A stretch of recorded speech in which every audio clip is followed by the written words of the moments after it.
You got a 2014 Ram 1500 4x4 and the front end shakes crazy like while driving on the highway? Good possibility you might have this problem right here.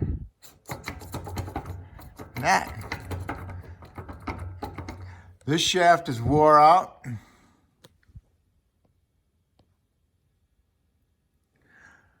This shaft is wore out, and this half shaft is wore out. So you need to replace them both.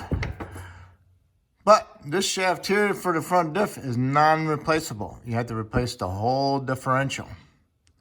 And you get that from Mopar, Ram. Also, if you're gonna replace it, then you need to replace both sides with the factory ones from Ram. That way it's a match set unit. So if you do have a problem that goes with it again, they can't say you didn't use their shafts, okay? All right, first thing we're gonna do is we're gonna take out the half shafts, okay? Drive axles, we're gonna take them out. So, gonna have to take the brakes apart. I'm gonna take the calipers off, caliper brackets off, get the rotors off, undo the tie rod, undo the upper ball joint, undo our ABS line and the connector. All right, what you wanna do is undo your ABS line, pull it out of this little fastener, undo the one in the control arm, little screwdriver, and then you need to disconnect the connector, push the little red thing out of there, then you can squeeze the little tab and pull the connector apart. Or if you can stick a little screwdriver in there and pick up that little tab right there, then you can pull the connector apart. All right, then you get a 13 millimeter, remove the 2 caliper bolts. All right, you got those bolts out. This is what they look like. These are the caliper bolts. All right. Then get a little screwdriver, pry it out a little bit. And come over inside here, stick it in there, stick it inside the rotor, and pull on it to push the pistons in on the caliper. That way you can pull the caliper off no problem. Because sometimes, like on the Fords, they got little tits on the back of the pad, and then when you pull the caliper off, you'll take a little chip out of the pistons, because the pistons are that plastic style, okay? And then you want to get as a bungee cord and hold your caliper up out of the way. So then next you need to do is remove your caliper bracket. All right, next you need to do, before you do the caliper bracket, is remove your tie rod end. And that's a 21 millimeter. You need to heat it up, because otherwise it's just gonna spin on the ball stud and the knuckle. I got it heated up with my propane, which is a MAP gas. So now I'm done with the torch, so now I can heat it up. Take it off. By undoing the tie rod end, I can turn the wheel or the knuckle so I can get access to my caliper bracket bolts. And those are 21 millimeters. All right, so now I got that off. I'm gonna take my rotor off now. All right, now you need to do is put some penetrant around your hub and your studs, because the rotor is frozen onto the hub. I'm reusing my rotor, so I don't want to be hitting the surface and marking it. So I want to hit it right here with my sledgehammer. Okay, because I want to break it loose. I hit it, the vibration helps break it loose from the rust. Just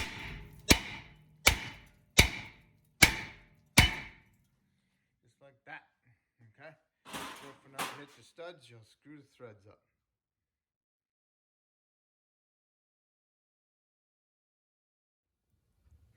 All right, I'm going to remove the axle nut, and that's a 36 millimeter. All right. All right, next I remove the upper ball joint nut. And then you want to break your taper on that by hitting the knuckle with a sledgehammer. Also make sure that this shaft is not frozen in here. If it's not frozen, then you're in luck. So as you take this out, pull this way, tap the shaft in. So hopefully you can pull that shaft all the way out. And then you can drop your knuckle, take your lower ball joint off. Well, this one's so crappy it fell off the inner. So now all I do is just pull it out. And here's the shaft. Beautiful, huh? Man. And these got a core on them from Ram, okay? So you gotta turn them back in. Now you can go to the driver's side and do the exact same thing to the driver's side. Okay, if you're gonna do ball joints, now's the time to do the upper ball joint. Now's the time to do lower ball joint. Now you need to get the knuckle off the lower ball joint. So what you need to do is get a 24 millimeter, loosen your nut up, and then put it back on by 1 or 2 threads. So when you break the taper on it, it doesn't come out of your hand and fall and land on your foot. All right, that's the next thing we're gonna do.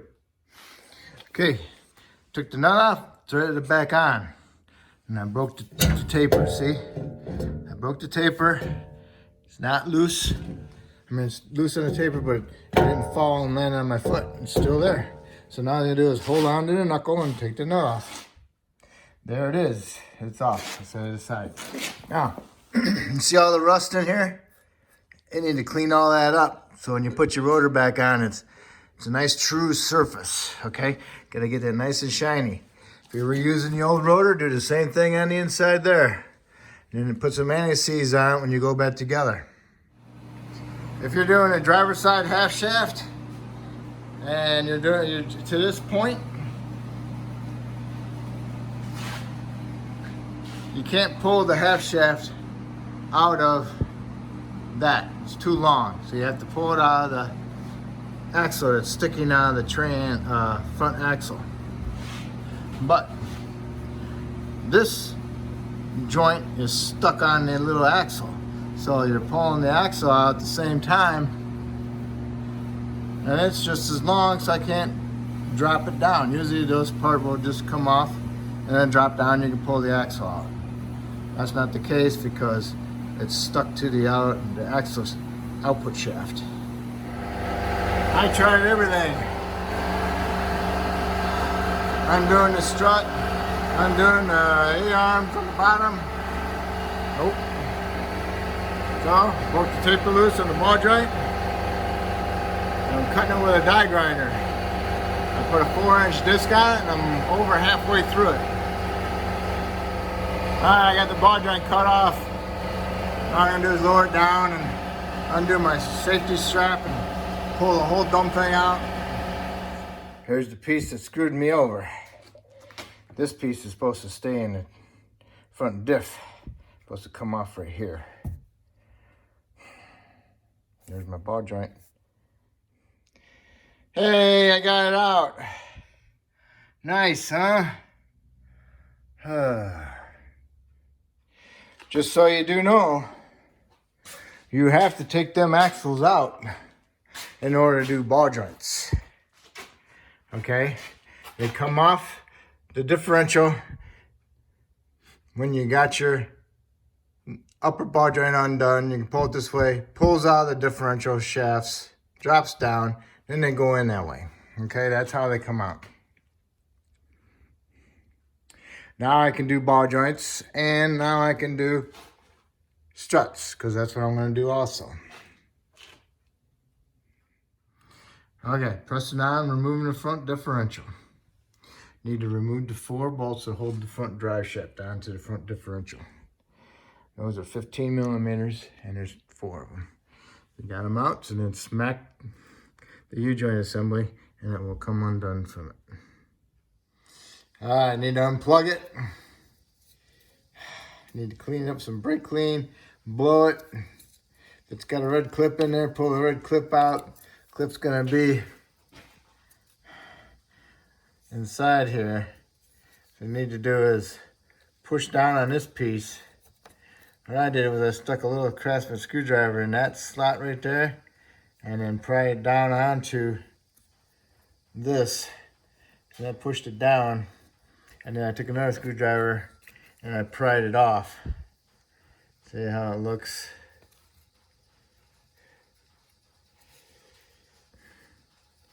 Stick a screwdriver in between here and there.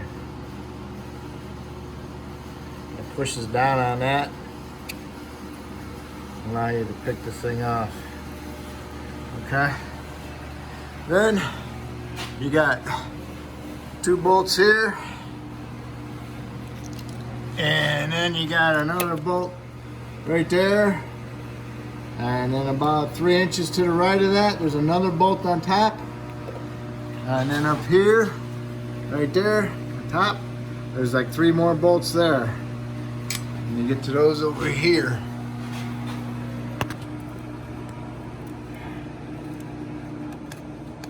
Right there, 3 there, and then those 2, or 1, that's 1 there. Is there 1 on the other side? Yeah. See those, the back sides of those bolts? Okay. You got those, that's 5, 7 bolts holding it in. All right, there's one of the ones directly on top. Right there. Along the oil pan. That wire harness goes to that stud, so you gotta take it off of there so that way you can get a little bit more room in there. Push the harness up. The other bolt is on directly right behind that one. And I got it off of there with a long extension with a swivel. Those are an 18. I'm gonna see if I can break it loose with a wrench. So I try getting a swivel in there, and it just gets stuck on that little lip down below, gets stuck on that. So I have to use a wrench. All right, I got those 2. One's on the top. I broke it loose with a wrench, the front one. And then I got my straight socket shallow with a ratchet and got it the rest of the way. Now I'm gonna work on those 3. I got those 3. Got it with an air ratchet.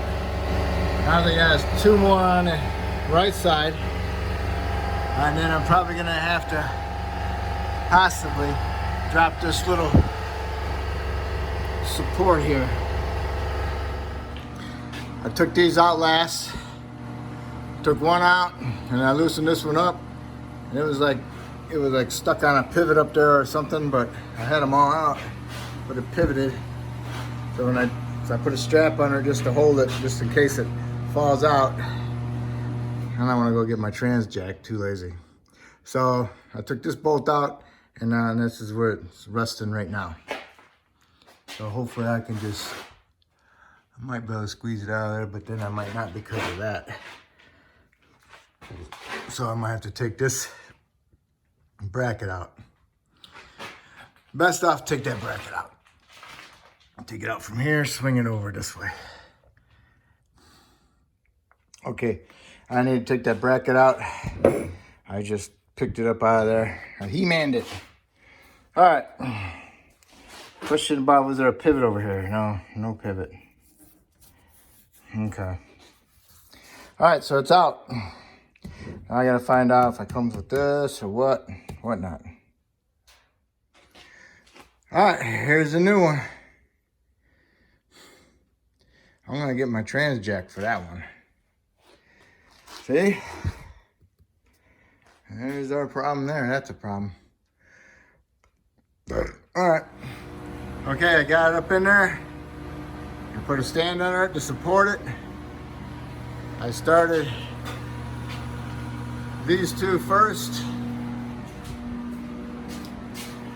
And then I started these 2, 3.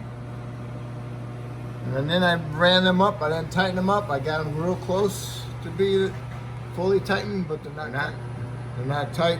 They're just sitting there. They're snugged up. I mean, they're not even snugged up. They're just loose. All right. So now I gotta get the 2 that are up there. Those are the two hard ones. I have to lower it down and then get my head up inside here. Remember? And I get up there and get to them, to the front one. And then I have to go through the back to get to the back. All right. That bolt, I've started with my fingers and I pushed up on the gearbox or differential to center it so I can, you know, thread it in there. Otherwise the weight pushes down on it. So I couldn't turn it with my fingers. So I had to push it up, thread it as far as I can get it. Went to the back side from underneath, through here. Where's that? Right there. There it is. That rusty looking thing. Pushed that one up there with my hand, got it in there.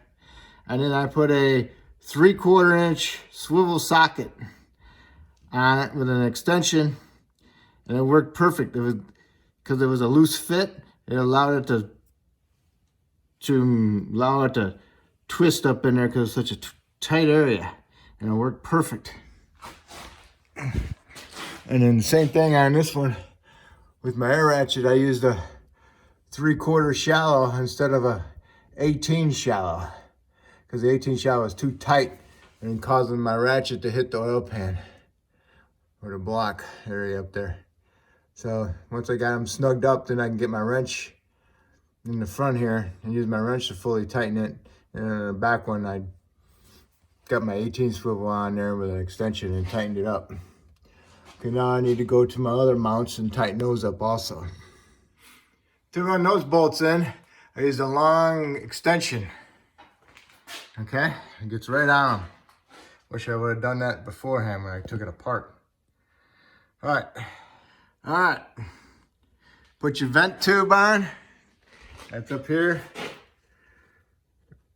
right there. Okay, you remove your fill plug, 8mm. Stick a little piece like a zip tie in there with a bent to see where the fluid's at. My fluid is right about here, which is satisfactory. I usually like it just have it dripping out a little bit, so I'm gonna add a little bit more. I'm pretty sure I'm not sure what the fluid level is, weight is. Oh, I'm satisfied. Okay, 80-90. In case you didn't hear me, 80-90. All right, the plug's back in. Don't forget to plug it in on your electrical connector on the other side. Now it's time to put the drive shaft on. Remember your 4 bolts, put them on. Tighten them up. Tighten those up to 40 foot-pounds. Okay, drive shaft is on.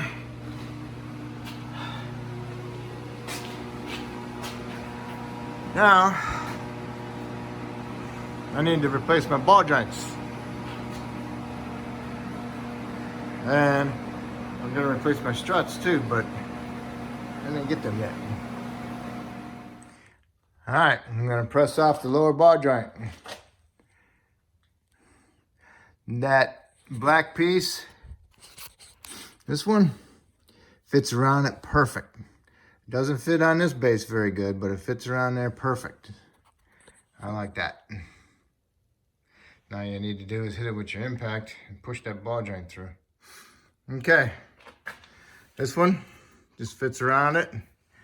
And I use this one, I took out the little end piece, so it just goes right, the ball joint stud just goes right inside the shaft, tightened it up, pushed it right through.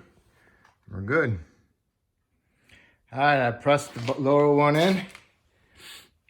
I got this one that's hollow and open in the center, the little nubs on the ends, recess right into the bottom, pushes up against the ball joint. Remember the ball joint points down. I gave a little spacer to allow the ball joint to come past the control arm. And there's my installer right there. And I pointed the grease zerk right here. Okay, use this on the top.